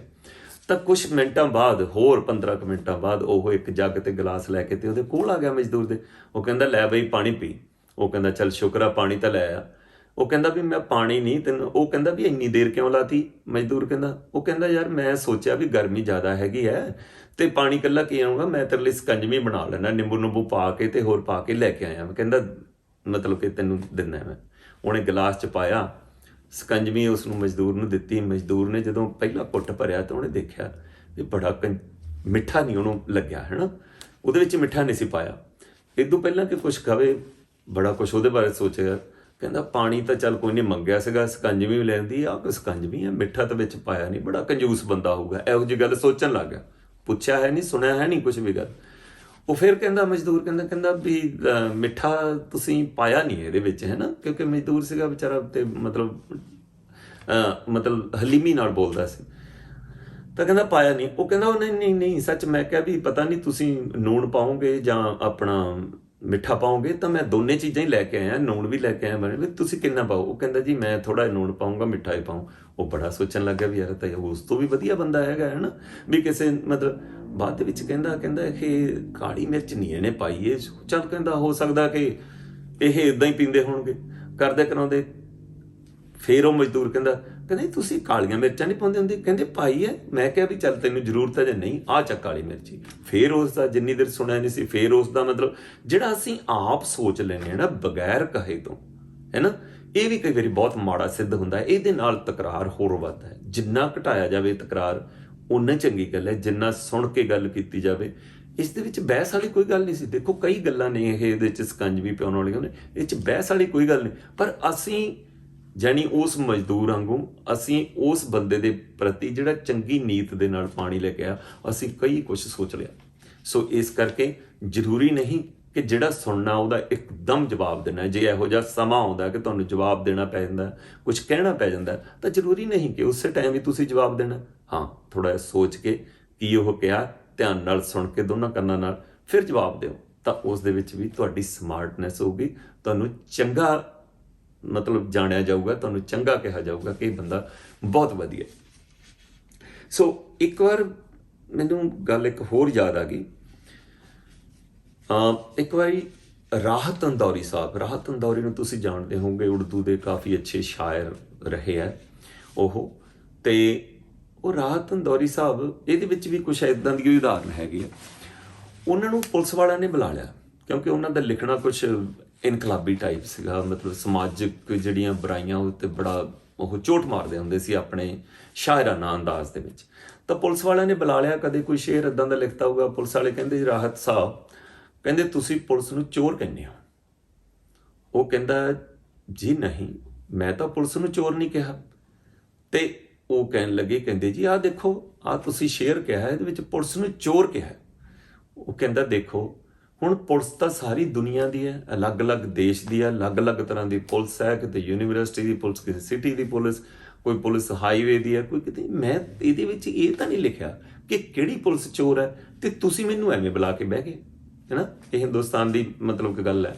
ਉਹ ਕਹਿੰਦਾ ਤੁਸੀਂ ਮੈਨੂੰ ਐਵੇਂ ਬੁਲਾ ਕੇ ਬਹਿ ਗਏ ਕਿ ਮਤਲਬ ਕਿ ਮੈਂ ਚੋਰ ਲਿਖਿਆ। ਉਹ ਹੁਣ ਦੇਖੋ ਤੁਸੀਂ ਇਹ ਸੁਣ ਕੇ ਇੱਕ ਦੂਜੇ ਨਾਲ ਥੋੜ੍ਹਾ ਜਿਹਾ ਤਾਂ ਅੱਗੋਂ ਜਿਹੜਾ ਉਹਨਾਂ ਦਾ ਸਮਝ ਲਓ ਕਿ ਪੁਲਿਸ ਆਫੀਸਰ ਸੀਗਾ ਜਿਹੜਾ ਗੱਲ ਕਰ ਰਿਹਾ ਸੀ ਰਾਹਤ ਨਾਲ, ਕਹਿੰਦੇ ਵੀ ਸਾਨੂੰ ਪਤਾ ਨਹੀਂਗਾ ਵੀ ਤੂੰ ਕਿਹੜੀ ਪੁਲਿਸ ਬਾਰੇ ਲਿਖਿਆ, ਔਰ ਸਾਨੂੰ ਇਹ ਵੀ ਪਤਾ ਹੈ ਵੀ ਕਿਹੜੇ ਮੁਲਕ ਦੀ ਪੁਲਿਸ ਚੋਰ ਹੈ, ਕਹਿੰਦੇ, ਹੈ ਨਾ। ਸੋ ਇਹ ਚੀਜ਼ ਜਿਹੜੀ ਹੈਗੀ ਹੈ, ਸੁਣੀ ਤਾਂ ਗਈ, ਸਭ ਕੁਝ ਹੋ ਗਿਆ, ਲੇਕਿਨ ਉਹ ਗੱਲ ਕਹੀ ਗਈ, ਉਹ ਗੱਲ ਸੁਣੀ ਗਈ ਜਿਸ ਦੇ ਬਾਰੇ ਸਭ ਕੁਝ ਸਮਝ ਵੀ ਗਏ, ਪਰ ਕਹੀ ਮਾੜੀ ਗੱਲ ਕਹੀ ਵੀ ਨਹੀਂ। ਸੋ ਇਹਦਾ ਮਤਲਬ ਕਿ ਸੁਣਨਾ ਤੇ ਸਮਝਣਾ, ਸਮਝ ਕੇ ਬੋਲਣਾ, ਇਹ ਸਾਰੀਆਂ ਚੀਜ਼ਾਂ ਆਪਸ ਵਿੱਚ ਰਿਲੇਟਡ ਹੈ, ਆਪਸ ਵਿੱਚ ਸੰਬੰਧ ਰੱਖਦੀਆਂ। ਹੁਣ ਮੈਂ ਸਿਰੇ ਤੇ ਆਉਣਾ ਗੱਲ ਜਿੱਥੋਂ ਮੇਰੇ ਇਹ ਦਿਮਾਗ ਦੇ ਵਿੱਚ ਆਈ ਕਿ ਮੈਂ ਇਹ ਸੁਣਨ ਬਾਰੇ ਕਿਉਂ ਜ਼ਰੂਰੀ ਹੈ, ਸੁਣਨਾ ਕਿਉਂ ਜ਼ਰੂਰੀ ਹੈ। ਦੇਖੋ ਮਾਪੇ ਆ ਜਿਹੜੇ ਤੇ ਬੱਚੇ, ਹੁਣ ਇਹਦੇ ਵਿੱਚ ਮਾਪੇ ਕਿੰਨੇ ਵੀ ਬੁੱਢੇ ਹੋ ਸਕਦੇ ਆ, ਬੱਚੇ ਕਿੰਨੇ ਵੀ ਜਵਾਨ ਹੋ ਸਕਦੇ ਆ ਜਾਂ ਛੋਟੇ ਹੋ ਸਕਦੇ ਆ। ਇਹ ਆਮ ਤੌਰ ਉੱਤੇ ਹੀ ਕਿਹਾ ਜਾਂਦਾ ਹੈ ਕਿ ਬੱਚੇ ਮਾਪਿਆਂ ਦੀ ਸੁਣਦੇ ਨਹੀਂ, ਭਾਵ ਕਹਿੰਦਾ ਕਿ ਉਹਨਾਂ ਦੇ ਕਹਿਣ 'ਚ ਚੱਲਦੇ ਨਹੀਂ। ਜੇ ਉਹ ਕੋਈ ਚਾਹੁੰਦਾ, ਇਹ ਅਕਸਰ ਹੀ ਹੈ ਔਰ ਇਹ ਸੁਭਾਵਿਕ ਹੀ ਹੈ। ਮਾਪੇ ਸਮਝਾਉਂਦੇ ਰਹਿੰਦੇ ਨੇ ਬੱਚਿਆਂ ਨੂੰ ਕਿਉਂਕਿ ਜਿਹੜੇ ਮਾਪੇ ਆ ਉਹਨਾਂ ਦੀ ਜਿਹੜੀ ਟੋਨ ਹੈ ਨਾ ਉਹ ਜਿਹੜਾ ਬੋਲਣ ਦਾ ਤਰੀਕਾ, ਬੋਲਣ ਦਾ ਲਹਿਜ਼ਾ ਜਿਹੜਾ ਉਹ ਇਸ ਤਰ੍ਹਾਂ ਦਾ ਹੁੰਦਾ ਕਿ ਉਹ ਸਮਝਾਉਂਦੇ ਹੀ ਆ ਹਰ ਇੱਕ ਗੱਲ 'ਚ ਤੁਹਾਨੂੰ, ਹਰ ਇੱਕ ਗੱਲ 'ਚ ਤੁਹਾਨੂੰ ਸਿੱਖਿਆ ਦਿੰਦੇ ਆ। ਤਾਂ ਸਿੱਖਿਆ ਜਿਹੜੀ ਲੈਣੀ ਹੈ ਨਾ, ਇਹ ਸੌਖੀ ਨਹੀਂ ਹੈ, ਇਹ ਸੌਖੀ ਨਹੀਂ ਹੈ। ਅਸੀਂ ਸਿੱਖਿਆ ਲੈਣ ਜਾਂਦੇ ਹਾਂ, ਅਸੀਂ ਪੈਸੇ ਦਿੰਦੇ ਹਾਂ, ਉਹ ਵੀ ਸੌਖੇ ਨਹੀਂ ਹੈ ਨਾ। ਘਰ 'ਚ ਸਾਨੂੰ ਮਾਪਿਆਂ ਕੋਲੋਂ ਫ੍ਰੀ 'ਚ ਸਿੱਖਿਆ ਮਿਲਦੀ ਹੈ, ਉਹ ਅਸੀਂ ਲੈਂਦੇ ਨਹੀਂ ਹਾਂ, ਸਿੱਖਿਆ ਅਸੀਂ ਲੈਂਦੇ ਨਹੀਂ ਹਾਂ। ਤਾਂ ਉਹਨਾਂ ਦਾ ਜਿਹੜਾ ਲਹਿਜ਼ਾ ਉਹ ਪਸੰਦ ਨਹੀਂ ਹੈ। ਤਾਂ ਜਦੋਂ ਉਹਨਾਂ ਦਾ ਪਸੰਦ ਨਹੀਂ ਤਾਂ ਬੱਚੇ ਉਹਨਾਂ ਦੀ ਗੱਲ ਸੁਣ ਕੇ ਰਾਜੀ ਨਹੀਂ ਹੈ। ਮੈਂ ਇਹੀ ਕਹਿਣਾ ਚਾਹੁੰਦਾ, ਮੇਰੀ ਬੇਨਤੀ ਹੈ ਉਹਨਾਂ ਬੱਚਿਆਂ ਨੂੰ ਜਿਹੜੇ ਮੇਰੀ ਇਹ ਵੀਡੀਓ ਦੇਖ ਕੇ ਸਮਝ ਸਕਦੇ ਆ, ਉਹਨਾਂ ਨੂੰ ਇਹ ਹੈ ਕਿ ਮਾਪਿਆਂ ਦੀ ਗੱਲ ਸੁਣਿਆ ਜ਼ਰੂਰ ਕਰੋ। ਉਹ ਸੁਣਨੀ ਬਹੁਤ ਜ਼ਰੂਰੀ ਹੈ। ਜੇ ਤੁਸੀਂ ਆਪਣੀ, ਜਿਹਨੂੰ ਆਪਾਂ ਇੰਗਲਿਸ਼ 'ਚ ਕਹਿੰਦੇ ਆ ਆਲ ਰਾਊਂਡ ਡਿਵੈਲਪਮੈਂਟ, ਜਿਹੜੀ ਇਹਦਾ ਪੰਜਾਬੀ 'ਚ ਅਸੀਂ ਕਹਿ ਲਓ ਕਿ ਤੁਹਾਡੀ ਜਿਹੜੀ ਹੈਗਾ ਨਾ ਵਿਕਾਸ ਆ, ਜਿਹੜਾ ਸਰਬ ਪੱਖੀ ਵਿਕਾਸ, ਹਾਂ ਮੈਨੂੰ ਲਫ਼ਜ਼ ਯਾਦ ਆ ਗਿਆ, ਸਰਬ ਪੱਖੀ ਵਿਕਾਸ ਹੈ ਨਾ ਜਿਹੜਾ, ਜੇ ਤੁਸੀਂ ਬੱਚੇ ਦਾ ਉਹ ਚਾਹੁੰਦੇ ਆ ਜਾਂ ਬੱਚਾ ਚਾਹੁੰਦਾ ਹੈ ਕਿ ਮੇਰਾ ਸਰਬ ਪੱਖੀ ਵਿਕਾਸ ਹੋਵੇ, ਤਾਂ ਮਾਪਿਆਂ ਨੂੰ ਕਹਿਣਾ ਹੀ ਪਊਗਾ ਤੇ ਬੱਚਿਆਂ ਨੂੰ ਸੁਣਨਾ ਹੀ ਪਊਗਾ। ਇਹ ਬਹੁਤ ਜ਼ਰੂਰੀ ਹੈ। ਦੇਖੋ ਜਿਹੜੇ ਮਾਪੇ ਹੈ, ਇਹਨਾਂ ਦੀ ਉਮਰ ਦਾ ਤਕਾਜ਼ਾ ਹੁੰਦਾ, ਉਮਰ ਦੇ ਹਿਸਾਬ ਦੇ ਨਾਲ ਇਹਨਾਂ ਦੇ ਵਿੱਚ ਇੱਕ ਹਲੀਮੀ, ਇੱਕ ਜਿਉਣੀ ਦੀ ਜਾਂਚ, ਜੀਵਨ ਜਾਂਚ ਜਿਹਨੂੰ ਅਸੀਂ ਕਹਿੰਦੇ ਹਾਂ। ਦੇਖੋ ਜਿਹੜਾ ਜ਼ਿੰਦਗੀ ਜਿਉਣੀ ਹੈ ਨਾ, ਇਹ ਵੀ ਅੱਜ ਕੱਲ੍ਹ ਇੱਕ ਆਰਟ ਹੈ, ਇੱਕ ਕਲਾ ਹੈ ਜ਼ਿੰਦਗੀ ਜਿਉਣਾ। ਮੈਂ ਬਹੁਤ ਫੈਮਲੀਆਂ ਇੱਦਾਂ ਦੀਆਂ ਦੇਖੀਆਂ ਜਿਨ੍ਹਾਂ ਕੁਛ ਸਭ ਕੁਛ ਹੋਣ ਦੇ ਬਾਵਜੂਦ ਵੀ, ਪੈਸੇ ਵੀ ਉਹਨਾਂ ਕੋਲੇ, ਨੌਕਰੀ ਵੀ ਉਹਨਾਂ ਕੋਲੇ, ਚੰਗਾ ਖਾਂਦੇ ਆ ਜਾਣੀ ਹੋਰ ਸਰ, ਪਰ ਫਿਰ ਵੀ ਉਹਨਾਂ 'ਚ ਇਤਫਾਕ ਨਹੀਂ ਗਾ। ਜਿਹੜਾ ਇਤਫਾਕ ਨਹੀਂ ਗਾ ਨਾ, ਉਹ ਹੁਣ ਜਦੋਂ ਸਭ ਕੁਛ ਹੈਗਾ, ਜਿਹੜਾ ਇਤਫਾਕ ਦਾ ਨਾ ਹੋਣਾ ਉਹ ਕਿਤੇ ਨਾ ਕਿਤੇ ਤਕਰਾਰ ਤੇ ਖੜਾ ਹੈ। ਤੇ ਜੇ ਤਕਰਾਰ ਹੈ ਤਾਂ ਇਹਦਾ ਮਤਲਬ ਕਿ ਇੱਕ ਦੂਜੇ ਨੂੰ ਸੁਣਦੇ ਨਹੀਂ ਹਨ। ਉਹ ਆਪਣੀ ਗੱਲ ਫਿਰ ਸੁਣਨ ਤੇ ਆ ਗਈ। ਸੋ ਬੱਚਿਆਂ ਨੂੰ ਇਹੀ ਬੇਨਤੀ ਹੈ, ਇਲਤਜਾ, ਕਿ ਉਹ ਸੁਣਿਆ ਕਰਨ। ਮਾਂ ਪਿਓ ਆਪਣੀ ਡਿਊਟੀ ਤੋਂ ਕਦੇ ਨਾ ਭੱਜਣ। ਉਹਨਾਂ ਨੇ ਬੱਚਿਆਂ ਨੂੰ ਸਮਝਾਉਣਾ ਹੀ ਸਮਝਾਉਣਾ ਹੈ। ਇੱਕ ਵਾਰੀ ਨਹੀਂ, ਦੂਜੀ ਵਾਰ ਨਹੀਂ, ਤੀਜੀ ਵਾਰ। ਵੈਸੇ ਤਾਂ ਮੈਂ ਦੱਸਿਆ ਤੁਹਾਨੂੰ ਕਿ ਮਾਂ ਪਿਓ ਦੀ ਜਿਹੜੀ ਟੋਨ ਹੁੰਦੀ ਹੈ, ਲਹਿਜਾ ਹੁੰਦਾ, ਉਹ ਸਮਝਾਉਣ ਦਾ ਹੁੰਦਾ। ਪਰ ਮਾਪੇ ਕਦੇ ਵੀ ਆਪਣੀ ਡਿਊਟੀ ਤੋਂ ਪਾਸੇ ਨਾ ਜਾਣ, ਕਿਉਂਕਿ ਅੱਜ ਕੱਲ੍ਹ ਬੱਚਿਆਂ ਦਾ ਨਾ ਵਿਗੜਨਾ, ਸਲਿੱਪ ਕਰਨਾ, ਸਿਰਫ ਇੱਕ ਛੋਟਾ ਜਿਹਾ ਸਲਿੱਪ ਕਰ ਜਾਣ ਬੱਚੇ ਤਾਂ ਉਹਨਾਂ ਦੀ ਜ਼ਿੰਦਗੀ ਦਾ ਮਤਲਬ ਕਿ ਘਾਣ ਹੋ ਜਾਂਦਾ, ਭਾਵ ਉਹਨਾਂ ਦੀ ਜ਼ਿੰਦਗੀ ਸਤਿਆਨਾਸ਼ ਹੋ ਜਾਂਦੀ ਹੈ। ਪਰ ਉਸ ਨੂੰ ਬਚਾਉਣ ਲਈ ਬੱਚਿਆਂ ਨੂੰ ਕਹਿਣਾ ਜ਼ਰੂਰੀ ਹੈ। ਤਾਂ ਬੱਚੇ ਦਾ ਸੁਣਨਾ ਜ਼ਰੂਰੀ ਹੈ। ਤਾਂ ਦੇਖੋ ਜਿਹੜੀ ਚੀਜ਼ ਅਸੀਂ ਬੱਚਿਆਂ ਨੂੰ ਕਹਿਣਾ ਚਾਹੁੰਦੇ ਹਾਂ ਨਾ, ਉਹ ਜ਼ਰੂਰੀ ਨਹੀਂ ਅਸੀਂ ਸਮਾਂ ਦੇਖ ਕੇ ਕਹਿਣਾ ਹੁੰਦਾ। ਮੰਨ ਲਓ ਬੱਚਾ ਚੱਲਿਆ ਬਾਹਰ, ਕੋਈ ਪਿਕਚਰ ਦੇਖਣ ਚੱਲਿਆ ਜਾਂ ਕਿਸੇ ਨੂੰ, ਉਹਨੂੰ ਕਹਿੰਦੇ ਠਹਿਰੀ ਮੈਂ ਤੈਨੂੰ ਆਹ ਗੱਲ ਕਹਿਣੀ ਸੀ। ਨਹੀਂ, ਉਹਦਾ ਠੀਕ ਟਾਈਮ ਨਹੀਂਗਾ, ਕਿਉਂਕਿ ਉਹਦੇ ਦਿਮਾਗ ਦੇ ਵਿੱਚ ਜਿੱਥੇ ਜਾਣਾ ਉਸਨੇ ਕਾਹਲੀ ਨਾਲ ਜਾਣਾ, ਉੱਥੇ ਜਾ ਕੇ ਕੋਈ ਚੱਲੇ। ਜਦੋਂ ਵੀ ਤੁਸੀਂ, ਮੈਂ ਇਹ ਵੀ ਕਹਿੰਦਾ ਹੁੰਦਾ ਕਿ ਇੱਕ ਪਰਿਵਾਰ ਦੇ ਵਿੱਚ ਇਕੱਠੇ ਬੈਠ ਕੇ ਇੱਕ ਟਾਈਮ ਦਾ ਖਾਣਾ ਜ਼ਰੂਰ ਖਾਣਾ ਚਾਹੀਦਾ, ਚਾਹੇ ਉਹ ਦੁਪਹਿਰ ਦਾ ਹੋਵੇ, ਆਪਣਾ ਪਰਿਵਾਰ ਦਾ ਟਾਈਮ ਹੁੰਦਾ। ਜਦੋਂ ਤੁਸੀਂ ਖਾਓਗੇ ਨਾ, ਉੱਥੇ ਇੱਕ ਜ਼ਰੂਰ ਪਰਿਵਾਰ ਦੀ ਤਰੱਕੀ ਦੀ ਗੱਲ ਹੋਊਗੀ, ਉੱਥੇ ਕਿਸੇ ਨੂੰ ਸੁਣਿਆ ਵੀ ਜਾਊਗਾ, ਕੁਛ ਕਿਹਾ ਵੀ ਜਾਊਗਾ। ਉੱਥੇ ਅਸੀਂ ਸੁਭਾਵਿਕ ਸਮਝਾ ਸਕਦੇ ਹਾਂ ਬੱਚਿਆਂ ਨੂੰ, ਖਾਸ ਕਰ ਨੌਜਵਾਨ ਬੱਚਿਆਂ ਨੂੰ, ਕਿ ਤੁਸੀਂ ਭਾਈ ਇਹ ਚੀਜ਼, ਆਹ ਚੀਜ਼ ਕਾਕਾ ਜਦੋਂ ਤੂੰ ਪੜ੍ਹਾਈ ਕਰਦਾ ਹੁੰਦਾ ਨਾ, ਧਿਆਨ ਰੱਖਿਆ ਕਰ ਬੇਟਾ, ਆਪਦਾ ਸਿੱਧਾ ਘਰੇ ਆ ਜਾ ਕਰ। ਕੋਈ ਇੱਧਰ ਉੱਧਰ, ਮਤਲਬ ਕਿ ਜੇ ਤੂੰ ਚੀਜ਼ਾਂ ਵਾਸਤਾ ਖਾਣਾ ਹੁੰਦਾ ਤਾਂ ਬੈਠ ਕੇ ਖਾਇਆ ਕਰ, ਬਾਹਰ ਖੜ ਕੇ ਨਹੀਂ ਖਾਣਾ ਚੰਗਾ ਹੁੰਦਾ। ਯਾਨੀ ਜੋ ਵੀ ਤੁਸੀਂ ਸਮਝਾ ਸਕਦੇ ਹੋ ਉਹ ਤੁਸੀਂ ਸਮਝਾ ਸਕਦੇ ਹੋ। ਮੈਂ ਜੇ ਆਪਦੀ ਉਦਾਹਰਨ ਦੇਵਾਂ, ਸ਼ਾਇਦ ਕਿਸੇ ਨੂੰ ਚੰਗੀ ਲੱਗੇ। ਦੇਖੋ ਵੀ ਮੈਂ ਆਪਦੇ ਮਾਂ ਪਿਓ ਨੂੰ ਆਪਦੇ ਕੋਲ ਰੱਖਿਆ, ਤੇ ਮੇਰੇ ਬਾਪੂ ਜੀ ਹੈ ਜਿਹੜੇ, ਉਹ ਸਮਝ ਲਓ 84 ਸਾਲ ਦੇ ਹੋ ਕੇ ਗੁਜ਼ਰ ਗਏ। ਤਾਂ 84 ਸਾਲ ਦਾ ਜਿਹੜਾ ਬਜ਼ੁਰਗ ਹੁੰਦਾ, ਉਹ ਕਈ ਵਾਰੀ ਤੁਹਾਡੇ ਘਰ 'ਚ ਵੀ ਇਹ ਬੀਤੀ ਹੋਊਗੀ, ਕਈ ਵਾਰੀ ਨਾ ਉਹ ਆਪਣੀ ਜ਼ਿੰਦਗੀ ਦੀ ਕੋਈ ਕਹਾਣੀ ਦੱਸਦਾ ਹੈ। ਮੰਨ ਲਓ ਕਿ ਆਪਦੇ ਪਿੰਡ ਦੀ ਕੋਈ ਗੱਲ ਨਹੀਂ ਦੱਸਦਾ ਵੀ, ਕਿਉਂਕਿ ਮੇਰੇ ਨਾਲ ਤਾਂ ਉਹ ਇੱਥੇ ਯੂਨਾਈਟਿਡ ਸਟੇਟ 'ਚ ਰਹੇ, ਤਾਂ ਆਪਣੇ ਪਿੰਡ ਦੀ ਕੋਈ ਕਹਾਣੀ ਦੱਸਦੇ ਹੁੰਦੇ ਸੀਗੇ ਕਿ ਮੈਂ ਵੀ ਆਏ ਰਿਹਾ ਉਸ ਵਕਤ, ਮਤਲਬ ਕਿ ਇਸ ਤਰ੍ਹਾਂ ਅਸੀਂ ਪਸ਼ੂ ਚਾਰਦੇ ਹੁੰਦੇ ਸੀਗੇ, ਉਹ ਫਲਾਨਾ ਹੁੰਦਾ ਸੀਗਾ, ਉੱਥੇ ਚਿਰਾਗਦੀਨ ਹੁੰਦਾ ਸੀਗਾ, ਉਹ ਵੀ ਆਪਣੇ ਸਿਰੀ ਰਲਿਆ ਹੋਇਆ ਸੀਗਾ, ਤੇ ਉਹ ਐਂ ਕਰਦੇ ਹੁੰਦੇ ਸੀ। ਮਤਲਬ 100 ਗੱਲਾਂ, ਉਹ ਉੱਥੇ ਇੱਕ ਸੱਪ ਵੀ ਨਿਕਲ ਆਇਆ, ਉੱਥੇ ਫਿਰ ਅਸੀਂ ਐਂ ਕੀਤਾ। ਯਾਨੀ ਇੱਦਾਂ ਦੀਆਂ ਗੱਲਾਂ ਉਹ ਪੁਰਾਣੀਆਂ, ਤਾਂ ਉਹ ਦੱਸਦੇ ਸੀ। ਤੁਸੀਂ ਸੱਚ ਕਰਕੇ ਜਾਣਿਓ, ਇੱਕ ਕਹਾਣੀ ਮੈਂ 5-5, 7-7 ਵਾਰ ਸੁਣੀ, ਜਦੋਂ ਵੀ ਉਹ ਸ਼ੁਰੂ ਕਰਦੇ, ਪਿੰਡ ਤੋਂ ਸ਼ੁਰੂ ਕਰਦੇ, ਪਿੰਡ ਦੀ ਗੱਲਾਂ ਮਤਲਬ ਕਰੀ ਜਾਂਦੇ 5-7 ਵਾਰ ਮੈਂ ਉਹ ਸੁਣੀਆਂ ਕਹਾਣੀਆਂ, ਪਰ ਮੇਰਾ ਕਈ ਵਾਰੀ ਧਿਆਨ ਵੀ ਨਹੀਂ ਹੁੰਦਾ ਸੀਗਾ, ਕਿਉਂਕਿ ਮੈਨੂੰ ਕਹਾਣੀ ਤਾਂ ਪਤਾ ਸੀਗਾ ਜਿਹੜੀ ਉਹ ਦੱਸਣੀ ਹੈ, ਪਰ ਮੈਂ ਸੁਣ ਰਿਹਾ ਸੀ। ਪਰ ਮੈਂ ਆਪਣੇ ਫਾਦਰ ਨੂੰ ਕਦੇ ਇਹ ਨਹੀਂ ਸੀ ਕਿਹਾ ਕਿ ਪਾਪਾ ਜੀ ਤੁਸੀਂ ਚੁੱਪ ਕਰੋ, ਮੈਂ ਇਹ ਕਹਾਣੀ ਸੁਣੀ ਵੀ ਹੈ। ਨਾ, ਮੈਂ ਇਹ ਕਦੇ ਨਹੀਂ ਸੀ ਕਿਹਾ, ਕਿਉਂਕਿ ਇਸ ਦੇ ਨਾਲ ਇਹ ਹੁੰਦਾ ਕਿ ਉਹ ਡਿਸਕਰਜ ਹੁੰਦੇ ਆ। ਜਿਹੜੇ ਉਸ ਉਮਰ ਦੇ ਬਜ਼ੁਰਗ ਹੈ ਨਾ, ਉਹਨਾਂ ਨੂੰ ਸੁਣਨਾ, ਕੋਈ ਉਹਨਾਂ ਲਈ ਟਾਈਮ ਕੱਢ ਲੇ, ਕੋਈ ਉਹਨਾਂ ਨੂੰ ਸੁਣ ਲੇ, ਇਹ ਸਾਰਿਆਂ ਨਾਲੋਂ ਵੱਡੀ ਉਹਨਾਂ ਲਈ ਮਤਲਬ ਕਿ ਕਹਿ ਲਓ ਕਿ ਇੱਕ ਵੱਡੀ ਨਿਆਮਤ ਹੁੰਦੀ ਹੈ ਬਜ਼ੁਰਗਾਂ ਲਈ, ਕਿ ਉਹਨਾਂ ਨੂੰ ਕੋਈ ਸੁਣ ਰਿਹਾ। ਇਸੇ ਕਰਕੇ ਬਜ਼ੁਰਗ ਕਈ ਵਾਰੀ ਪਾਰਕਾਂ 'ਚ ਬੈਠੇ ਗੱਲਾਂ ਬਾਤਾਂ ਕਰੀ ਜਾਂਦੇ ਆ, ਉਹਨਾਂ ਦੇ ਹਮ ਉਮਰ ਹੈਗੇ ਦੂਜੇ ਨੌਜਵਾਨ ਬੱਚੇ, ਉਹਨਾਂ ਦੇ ਨਹੀਂ ਸੁਣਦੇ ਕੋਈ ਗੱਲਾਂ ਬਾਤਾਂ। ਪਰ ਮੈਂ ਇਸ ਵੀਡੀਓ ਦੇ ਥਰੂ ਦੱਸਣਾ ਚਾਹੁੰਦਾ ਵੀ ਬੱਚਿਓ, ਮਾਂ ਪਿਓ ਤੋਂ ਉੱਪਰ ਕੁਝ ਨਹੀਂ ਹੁੰਦਾ। ਮਾਂ ਪਿਓ ਨੇ ਤੁਹਾਨੂੰ ਮੁੱਢਲੀ ਸਿੱਖਿਆ ਤੁਹਾਨੂੰ ਉਹਨਾਂ ਨੇ ਦਿੱਤੀ ਹੈ। ਮਾਂ ਪਿਓ ਨੇ ਤੁਹਾਡੇ ਮੂੰਹ ਦੇ ਵਿੱਚ ਖਾਣਾ ਪਾ ਕੇ ਤੁਹਾਨੂੰ ਐਡੇ ਵੱਡੇ ਕੀਤਾ, ਤਾਂ ਘੱਟੋ ਘੱਟ ਉਹਨਾਂ ਦੀਆਂ ਗੱਲਾਂ ਨੂੰ ਸੁਣਿਆ ਕਰੋ, ਉਹਦੇ ਮੁਤਾਬਕ ਚੱਲੋ ਨਾ ਚੱਲੋ, ਕਿਉਂਕਿ ਸਮਾਂ ਇੱਦਾਂ ਦਾ ਤੇਜ਼ੀ ਨਾਲ ਵੱਧ ਰਿਹਾ, ਕਈ ਵਾਰੀ ਨਹੀਂ ਚੱਲਿਆ ਜਾਂਦਾ ਬੱਚਿਆਂ ਮਾਂ ਪਿਓ ਦੇ ਮੁਤਾਬਕ, ਨਾ ਚੱਲੋ, ਲੇਕਿਨ ਉਹਨਾਂ ਨੂੰ ਸੁਣ ਲਓ, ਉਹਨਾਂ ਨੂੰ ਡਿਸਕਰਜ ਨਾ ਕਰੋ, ਉਹਨਾਂ ਲਈ ਟਾਈਮ ਕੱਢੋ। ਹਫ਼ਤੇ ਦੇ ਵਿੱਚ ਜੇ ਥੋੜ੍ਹਾ ਬਹੁਤਾ ਟਾਈਮ ਤੁਹਾਡੇ ਕੋਲ 2 ਘੰਟੇ ਵੀ, ਇੱਕ ਦਿਨ ਦੇ ਵਿੱਚ 2 ਘੰਟੇ ਵੀ ਤੁਸੀਂ ਆਪਦੇ ਮਾਂ ਪਿਓ ਲਈ ਕੱਢ ਲਓ, ਤਾਂ ਉਹ ਵੀ ਨਿਆਮਤ ਹੁੰਦੀ ਹੈ।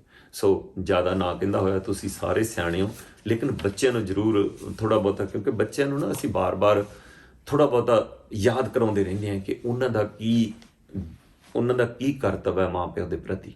ਸੋ ਉਹਨਾਂ ਨੂੰ ਇਹ ਯਾਦ ਕਰਾਉਂਦਾ ਰਹਿਣਾ। ਅੱਜ ਲਈ ਇੰਨਾ ਹੀ।